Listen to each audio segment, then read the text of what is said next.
Jeremias capítulo 18, a partir do versículo 1, é a leitura que nós realizaremos nesta oportunidade. Diz assim a palavra de Deus: palavra do Senhor que veio a Jeremias dizendo: dispõe-te e desce à casa do oleiro, e lá ouvirás as minhas palavras. Desci à casa do oleiro, e eis que ele estava entregue à sua obra sobre as rodas. Como o vaso que o oleiro fazia de barro se lhe estragou na mão, tornou a fazer dele outro vaso, segundo bem lhe pareceu. Então veio a mim a palavra do Senhor: não poderei eu fazer de vós como fez este oleiro, ó casa de Israel? Diz o Senhor: eis que, como o barro na mão do oleiro, assim sois vós na minha mão, ó casa de Israel. No momento em que eu falar acerca de uma nação ou de um reino para o arrancar, derribar e destruir, se a tal nação se converter da maldade contra a qual eu falei, também eu me arrependerei do mal que pensava fazer-lhe. E no momento em que eu falar acerca de uma nação ou de um reino para edificar e plantar, se ele vier, ou melhor dizendo, se ele fizer o que é mal perante mim e não der ouvidos à minha voz, então me arrependerei do bem que houvera dito lhe faria. Versículo 11. Ora, pois, fala agora aos homens de Judá e aos moradores de Jerusalém, dizendo: assim diz o Senhor, eis que estou forjando mal e formo um plano contra vós. Convertei-vos, pois, agora, cada um do seu mau proceder, e emendai os vossos caminhos e as vossas ações. Mas eles dizem: não há esperança, porque andaremos consoante os nossos projetos, e cada um fará segundo a dureza do seu coração maligno. Portanto, assim diz o Senhor: perguntai agora entre os gentios sobre quem ouviu tal coisa sobremaneira horrenda cometeu a Virgem de Israel. Acaso a neve deixará o Líbano, a rocha que se ergue na planície? Ou faltarão águas que vêm de longe, frias e correntes? Contudo, todos os do meu povo se têm esquecido de mim, queimando incenso aos ídolos que os fizeram tropeçar nos seus caminhos e nas veredas antigas, para que andassem por veredas não aterradas, para fazerem da sua terra um espanto e objeto de perpétuo assobio. Todo aquele que passar por ela se espantará e meneará a cabeça. Como vento oriental, os espalharei diante do inimigo, mostrar-lhes-ei as costas e não o rosto no dia de sua calamidade. Ó Deus, estamos diante da Tua palavra, e a Tua palavra é viva e eficaz, poderosa. A Tua palavra esmiuça a pedra, a rocha. A Tua palavra, ó Deus, penetra no mais profundo de nosso ser, e nós pedimos que a Tua palavra, nesta manhã, encontre em nossos corações abrigo e terra fértil, para que não apenas ouçamos, aprendamos, mas pratiquemos. Permitamos que nesta manhã a Tua palavra gere transformação em nossos corações, em nossos princípios, em nossos conceitos, no nosso modo de pensar, de agir e sentir. Que a Tua palavra nos santifique. Nesta hora, nós abrimos o nosso coração para a Tua verdade e rogamos: fala conosco nesta manhã. Oramos confiantes, quebrantados, dependentes do Senhor, em nome de Jesus. E os filhos de Deus dizem amém e amém, Senhor.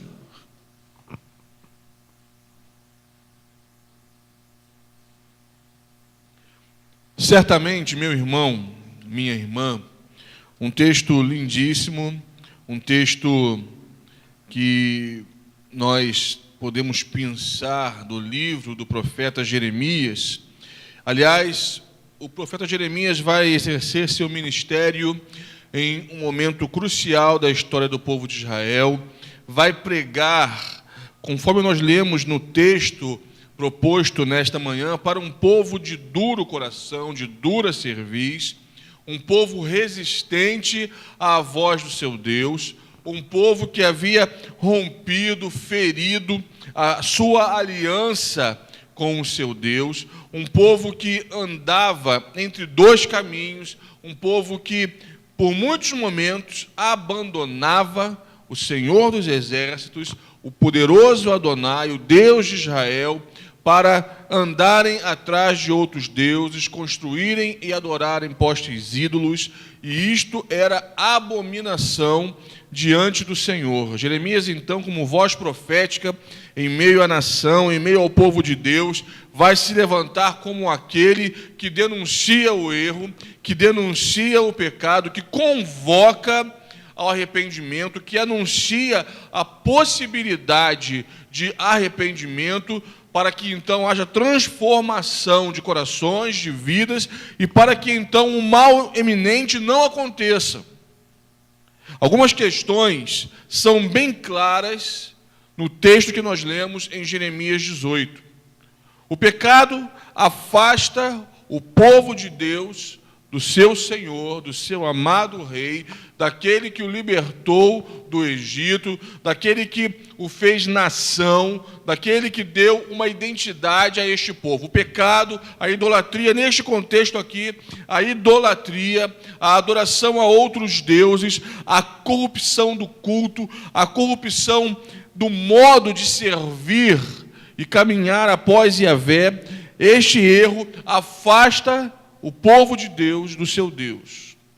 O pecado, o erro, as decisões erradas, equivocadas, conduzem o povo a um estado de sofrimento.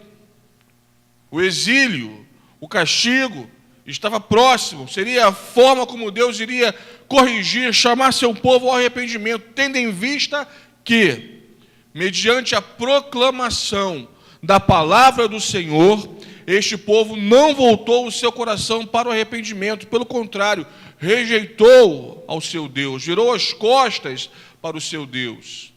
Então, o juízo, a consequência do erro seria a única forma de quebrantar de novo o coração e fazer então o povo voltar a olhar para o alto, voltar a olhar para Yahvé e buscar nele transformação, perdão, demonstrando profundo arrependimento.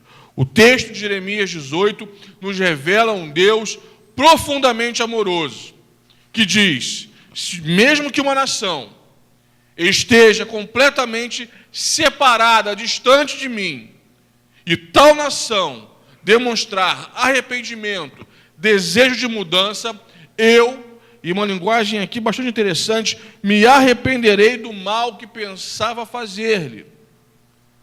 Na linguagem do profeta, um Deus que não muda, um Deus imutável, mas aqui percebemos o recurso de linguagem do profeta para dizer que o Senhor ama com um amor infalível, e mesmo que tenha emitido uma palavra de juízo contra uma nação, contra o reino, se houver arrependimento, o Senhor é poderoso e está pronto para manifestar amor, perdão e transformação. Foi assim com Nínive, ação de Deus que escandalizou o coração do profeta nacionalista Jonas. E assim o Senhor vai anunciar, através de Jeremias, a possibilidade de perdão, de arrependimento e mudança de vida. Pois bem, amados, estamos diante da palavra de Deus nesta manhã, e eu entendo que todos nós, como aquele Israel histórico, nós hoje, Israel de Deus, somos chamados a um profundo estado de quebrantamento. Porque todos nós somos chamados para de novo estarmos nas mãos do oleiro. Não há lugar melhor para nós estarmos do que nas mãos do oleiro. O nosso Deus é o nosso supremo oleiro. É aquele que nos molda, é aquele que nos transforma, é aquele que nos trata, é aquele que nos cura, é aquele que nos entende e sabe do que precisamos. Enquanto você me dá um pouco de sua atenção, gostaria que você atentasse aqui para frente, não se distraísse com nada que está ao teu redor, mas olhasse aqui para frente e voltasse o teu coração para a pregação da palavra nesta manhã. Eu quero que você entenda que a voz do Espírito Santo conclama seu povo neste dia, para que o povo de Deus retorne, se coloque nas mãos do oleiro. Como está a tua vida? Como está a tua espiritualidade? A tua comunhão com Deus? Como estão tuas emoções nesta manhã? Chegamos na casa do Senhor, neste lugar chamado casa de oração, em diferentes situações, diversas formas. Chegamos alegres, desejosos em louvar a Deus, bendizer o seu nome, ou chegamos aqui com um coração muito fechado, um coração muito endurecido pelas circunstâncias da vida, pelos problemas enfrentados, até mesmo por questões de pecado, desobediência, decisões que tomamos. Chegamos aqui na expectativa do que Deus irá fazer, e ontem aprendemos que Deus é um Deus que atende às expectativas do nosso coração. Se queremos e buscamos grandes coisas de Deus, podemos esperar isto. Se chegamos em um culto como este, com expectativas medíocres, teremos um retorno medíocre também. Na verdade, Deus está neste lugar. E Deus está aqui para tratar com o nosso coração. E como disse através do profeta Jeremias para o seu povo, para aquela nação, Deus diz a nós, assim como o vaso que se desmanchou nas mãos do oleiro, e o oleiro fez então um novo vaso, aquele barro, aquela matéria-prima, assim também Deus pode fazer de nós vasos novos nesta manhã. Amém, queridos? Vasos são usados para a glória de Deus, vasos são feitos para fins definidos, e nós, como vasos na mão do oleiro, existimos para a glória dele. Pertencemos ao Senhor. E eu quero destacar algumas questões através desse texto para fortalecer o teu, o meu, o nosso coração neste dia. Nós pertencemos a Deus. A figura que o Senhor vai usar por meio de Jeremias, o vaso que se desmancha nas mãos do oleiro, se aplica muito bem ao nosso viver, sempre que a nossa vida se distancia daquilo que Deus tem e daquilo que Deus quer para nós. Eu não sei como está a tua vida hoje, vaso do Senhor. Talvez a tua vida esteja se desmanchando. Talvez os planos, os propósitos de Deus para você estejam hoje considerados como perdidos. Talvez você se enxergue hoje, se perceba hoje, se entenda hoje muito aquém daquilo que Deus planejou para você. Mas como disse no início, repito agora, Deus te chama para de novo estar nas mãos dEle. Porque o Senhor quer cuidar do teu coração. Porque o Senhor quer tratar contigo seriamente. Aquelas questões íntimas, aquelas questões que habitam a tua alma, aquelas situações que você se sente hoje em conflito, ou abandono para agradar a Deus, ou abraço e abandono o Senhor. Situações de pecado que se apresentam e trazem confusão para você, porque você sabe que tem que deixar o pecado, deixar o erro. Por outro lado, este erro te traz muito prazer, muita alegria, muito conforto. Então, isso te traz conflito. Isso tem ferido seriamente, comprometido seriamente a tua comunhão com o teu Deus. E você, então, se percebe um vaso desmantelado, um vaso sem forma, um vaso sem utilidade.